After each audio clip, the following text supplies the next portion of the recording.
பீகார் மாநிலத்தில் 13,000 கோடி ரூபாய் மதிப்பிலான நலத்திட்டங்களை பிரதமர் மோடி தொடங்கி வைத்தார். அந்த காட்சிகளை பார்க்கலாம். நலத்திட்டங்களை பிரதமர் மோடி தொடங்கி வைத்தார். இதுகுறித்து விரிவான தகவலை தெரிவிப்பதற்காக செய்தியாளர் கவியரசன் இணைப்பில் உள்ளார். கவியரசன், இதுகுறித்து விரிவான தகவலை பகிருங்கள். வணக்கம் பராசக்தி. பிரதமர் மோடி அவர்கள் பல்வேறு நலத்திட்டங்களை தொடங்கி வைப்பதற்காக பீகார் மாநிலம் புத்தகையாவுக்கு போயிருக்கிறாங்க. அப்ப அந்த நிகழ்ச்சிக்கு போற வழியில பிரதமர் மோடிக்கு மக்களும் பாஜக தொண்டர்களும் அதே போல கூட்டணி கட்சியைச் சேர்ந்தவர்களும் மிக உற்சாகமாக வரவேற்பு கொடுத்தாங்க. திறந்தவெளி வாகனத்துல அவர் நின்றபடியே பயணம் செய்த போது அவரை வரவேற்கிற வகையில தேசிய கொடியை வைத்து அவரை நோக்கி அதை காண்பித்து வரவேற்பு கொடுத்தாங்க. அதனைத் தொடர்ந்து தற்போது பல்வேறு திட்டங்களுக்கு மோடி அவர்கள் அடிக்கல் நாட்டக்கூடிய காட்சிகளை நம்ம பார்க்கிறோம். இதுல 2-3 முக்கியமான திட்டங்கள் இருக்கு. கங்கை ஆற்றுக்கு மேல 6 வழி பாலம் அமைக்கப்பட்டிருக்கிறது. நீங்க யோசிச்சு பாருங்க, ஒரு கீழே தண்ணீர் போயிட்டு இருக்கக்கூடிய இடத்துல மேல 6 வழி பாலம் அமைப்பது அப்படிங்கிறது மிகவும் சிரமமான பணி. 1870 கோடி ரூபாய் மதிப்புல இந்த பணிகள் முடிக்கப்பட்டிருக்கிறது. அந்த மொத்த பாலத்தோட நீளம் 8.1 கிலோமீட்டர். அதுல இந்த ஆற்றுக்கு நடுவுல வர்றது 1.85 கிலோமீட்டர். இதற்காக 1800 கோடி ரூபாய்க்கு மேல செலவு பண்ணி அந்த பாலம் கட்டப்பட்டிருக்கிறது. அதை மோடி அவர்கள் தற்போது நாட்டுக்கு அர்ப்பணித்திருக்கிறாரு. இதன் மூலமாக 100 கிலோமீட்டர் பயண நேரம் குறையும்.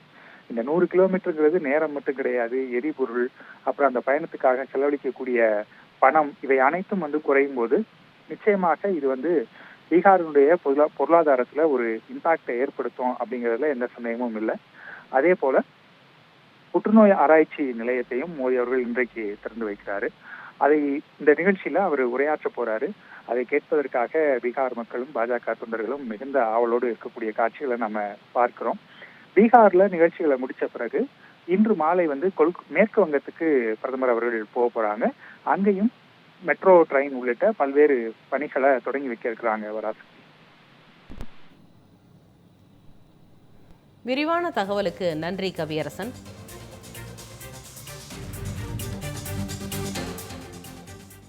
मैं अपना घर पाने वाले सभी लाभार्थी परिवारों को बहुत बहुत बधाई देता हूं। और जो लोग अब भी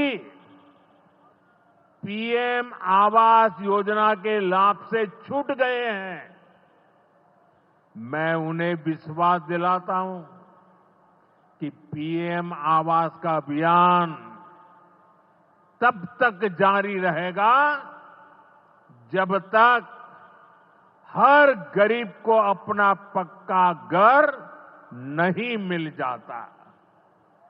साथियों, बिहार चंद्रगुप्त मौर्य और चाणक्य की धरती है। जब जब किसी दुश्मन ने भारत को चुनौती दी है, बिहार देश की ढाल बनकर खड़ा हुआ है। बिहार की धरती पर लिया हुआ और संकल्प, ये धरती की ताकत है। इस धरती पर लिया गया हर संकल्प कभी खाली नहीं जाता। और इसलिए तो भाइयों बहनों, जब कश्मीर के पहलगाम में आतंकी हमला हुआ था, हमारे निर्दोष नागरिकों को उनका धर्म पूछ करके मारा गया, मैंने बिहार की इसी धरती से आतंकवादियों को मिट्टी में मिलाने की बात कही थी। आज दुनिया देख रही है, बिहार की धरती से लिया गया वो संकल्प पूरा हो चुका है। आपको याद होगा, उधर से पाकिस्तान हम पर ड्रोन हमले कर रहा था, मिसाइलें दाग रहा था, और इधर भारत पाकिस्तान की मिसाइलों को हवा में तिनके की तरह बिखेर रहा था। पाकिस्तान की एक भी मिसाइल हमें नुकसान नहीं पहुंचा पाई। साथियों, ऑपरेशन सिंदूर ने भारत की रक्षा नीति की नई लकीर खींच दी है। अब भारत में आतंकवादी भेजकर हमले करा के कोई बच नहीं सकेगा। आतंकवादी चाहे पाताल में क्यों न छिप जाए, भारत की मिसाइलें उन्हें दफन करके रहेगी। साथियों, बिहार का तेज विकास केंद्र की एनडीए सरकार की बहुत बड़ी प्राथमिकता है। इसलिए आज बिहार चौतरफा विकास के रास्ते पर आगे बढ़ रहा है। बीते वर्षों में पुरानी समस्याओं के समाधान तलाशे गए हैं और नई प्रगति के रास्ते भी बनाए गए हैं। आप याद करिए, लालटेन राज में यहां कैसी दुर्दशा थी। लालटेन राज में एक क्षेत्र लाल आतंक से जकड़ा हुआ था। माओवादियों की वजह से शाम के बाद कहीं आना जाना मुश्किल था। गया जी जैसे शहर लालटेन राज में अंधेरे में डूबे रहते थे। हजारों गांव ऐसे थे जहां बिजली के खंभे तक नहीं पहुंचे थे। लालटेन वालों ने पूरे बिहार के भविष्य को अंधेरे में धकेल दिया था। न शिक्षा थी, न रोजगार था। बिहार की कितनी पीढ़ियों को इन लोगों ने बिहार से पलायन के लिए मजबूर कर दिया था। साथियों, बिहार के लोगों को आरजेडी और उनके साथी सिर्फ अपना वोट बैंक मानते हैं। उन्हें गरीब के सुख दुख, गरीब के मान सम्मान से कोई मतलब नहीं है। आपको याद होगा, कांग्रेस के एक मुख्यमंत्री ने मंच से कह दिया था कि अपने राज्य में बिहार के लोगों को घुसने नहीं देंगे। बिहार के लोगों से कांग्रेस की इतनी नफरत, बिहार के लोगों के प्रति इतनी घृणा,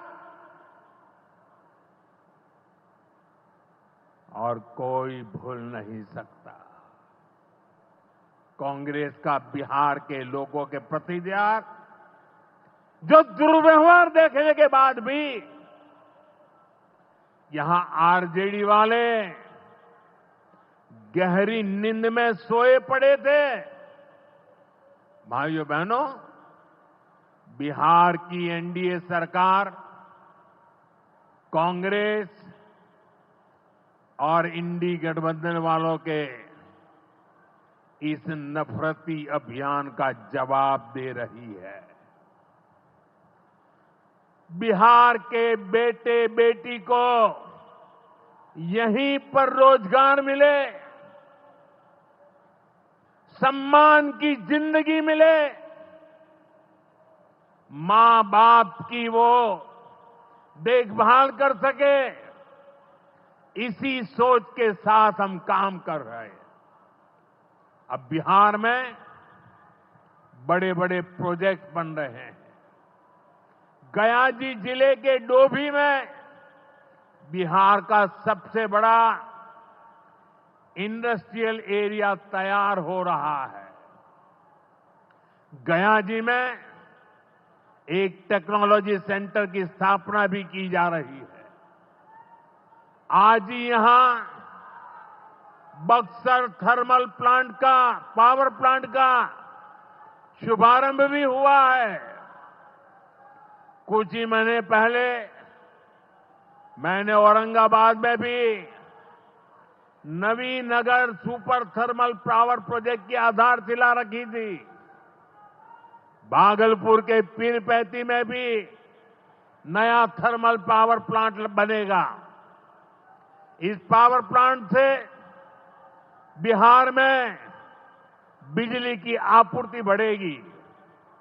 और आप सब जानते हैं, जब बिजली उत्पादन बढ़ता है तो क्या होता है?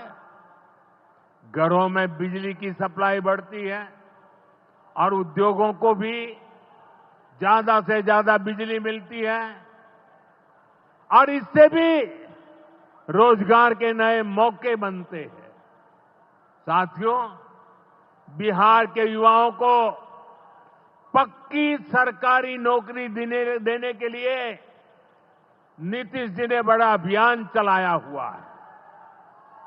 ये नीतीश जी हैं, तभी यहां शिक्षकों की भर्ती भी पूरी पारदर्शिता से हुई। साथियों, यहां के नौजवानों को ज्यादा से ज्यादा संख्या में बिहार में ही रोजगार मिले,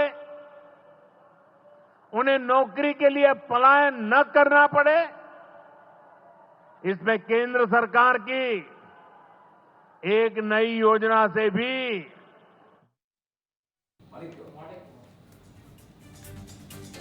பீகார் மாநிலத்தில் 13,000 கோடி ரூபாய் மதிப்பிலான நலத்திட்டங்களை பிரதமர் மோடி தொடங்கி வைத்து பேசிய நிகழ்வை பார்த்தோம். வணக்கம் அபிராமி. பிரதமர் நரேந்திர மோடி அவர்கள் இன்று 2 மாநிலங்கள்ல ஆயிரக்கணக்கான கோடி ரூபாய் மதிப்புள்ள பல்வேறு திட்டங்களை தொடங்கி வச்சிருக்கிறாங்க. அதன் ஒரு பகுதியாக பீகார் மாநிலத்தில் இருக்கக்கூடிய புத்தகையாவுக்கு மோடி அவர்கள் வந்து அங்க பல்வேறு நலத்திட்டங்களை தொடங்கி வச்சிருக்கிறாரு. அது அவற்றினுடைய மொத்த மதிப்பு 13,000 கோடி ரூபாய்.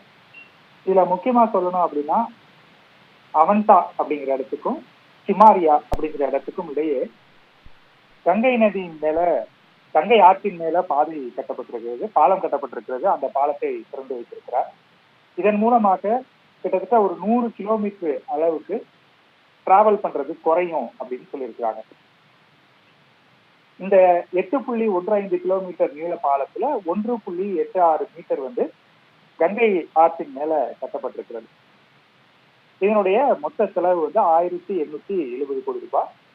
இதன் மூலமாக பாட்னாவில் இருக்கக்கூடிய பெகுசராய் அப்புறம் மொக்கமா அப்படிங்கிற இடத்துக்கு இணைய முடியும். இது மிக்க மக்களுக்கு பயனுள்ளதாக இருக்கும் அப்படின்னு சொல்லியிருக்காங்க. இதே போல மேலும் பல்வேறு திட்டங்களையும் பிரதமர் அவர்கள் தொடங்கி வைத்திருக்கிறாரு. பக்சர்ல அனல் மின் நிலையம், அதே போல நமாமி கங்கை திட்டத்தின் கீழே முங்கர்ல இருக்கக்கூடிய கழிவுநீர் வலையமைப்பு, ஹோமி பாபா புற்றுநோய் மருத்துவமனை மற்றும் ஆராய்ச்சி மையம், இது முசாபர்பூர்ல அமைக்கப்பட்டிருக்கிறது. அதே போல தேசிய நெடுஞ்சாலை 31ல பக்தியார்பூர் மோகாமா பகுதியில ஒரு 4 வழிச்சாலை, இந்த மாதிரி பல்வேறு திட்டங்களை பிரதமர் மோடி அவர்கள் இன்றைக்கு தொடங்கி வைத்திருக்கிறாங்க. அதே போல புதிய திட்டங்களுக்கும் அடிக்கல் நாட்டப்பட்டிருக்கிறது. இதற்காக வருகை தந்த பிரதமருக்கு பீகார் மக்கள் மிக உற்சாகமாக வரவேற்பு கொடுக்கக்கூடிய காட்சிகளை நாம திரையில பார்க்கிறோம். தேசிய கொடியை கையில் வைத்து அதை பிரதமருக்கு முன்பாக அசைத்து அவருக்கு மக்களும் பாஜக தொண்டர்களும் வரவேற்பு கொடுக்கக்கூடிய காட்சிகளை நாம பார்க்கிறோம். தற்போது இந்த வரவேற்பு நிகழ்ச்சிக்கு பிறகு பிரதமர் மோடி அவர்கள் உரையாற்ற இருக்கிறாங்க. அதன் பிறகு மாலையில மேற்கு வங்கம் செல்லக்கூடிய பிரதமர் அங்கும் ஆயிரக்கணக்கான கோடி ரூபாய் மதிப்புள்ள முக்கியமான திட்டங்களை தொடங்கி வைத்திருக்கிறாங்க. அபிராமி,